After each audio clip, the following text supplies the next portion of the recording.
In what may feel like ancient history today, Donald Trump's claim to fame before being president was that of deal-maker-in-chief, as a media mogul and real estate magnate.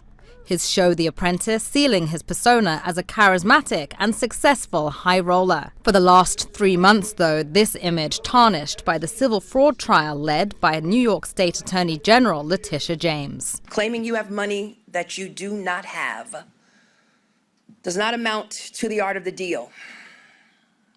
It's the art of the steal. And there cannot be different rules for different people in this country or in this state. And former presidents are no different. The charges laid out in this Manhattan courtroom that Trump intentionally inflated his net worth to secure cheap business loans for the Trump Organization, the umbrella for numerous multi-million-dollar business entities and investments. Trump, alongside his sons and co-defendants Donald Jr. and Eric, faced weeks of intense legal and media scrutiny. All 3 men, as well as Trump's daughter Ivanka, testified.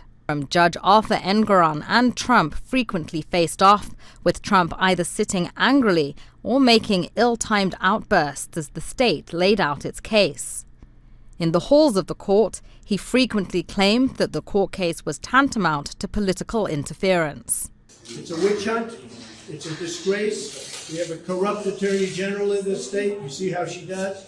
This trial was railroaded and fast-tracked. This trial could have been brought years ago, but they waited till I was right in the middle of my campaign. The same with other trials and indictments. It's all run by DOJ, which is corrupt in Washington. Judge Engoron slapped a gag order on the former president to stop him making inflammatory statements. Once the ruling came down Friday, the judge's determination was that the state had proved its case of fraud and ordered Trump to pay a penalty of almost $355 million. Engoron also banned Trump from running any businesses in New York for the next 3 years. Referring to Trump and his sons in his judgment, Engoron said their complete lack of contrition and remorse borders on pathological. In a stinging rebuke of the judgment, appearing outside his sprawling Mar-a-Lago estate in Florida on Friday, Trump repeated accusations that the case was politically motivated. It's a very sad day for, in my opinion, the country. A New York State judge just ruled, and he's crooked as you can get, and a lot of people expected something like this, but not for the amount. But this is a very dishonest man. This is a man that's been overturned already on this case 4 times. But a crooked New York State judge just ruled that I have to pay a fine of $355 million for having built a perfect company.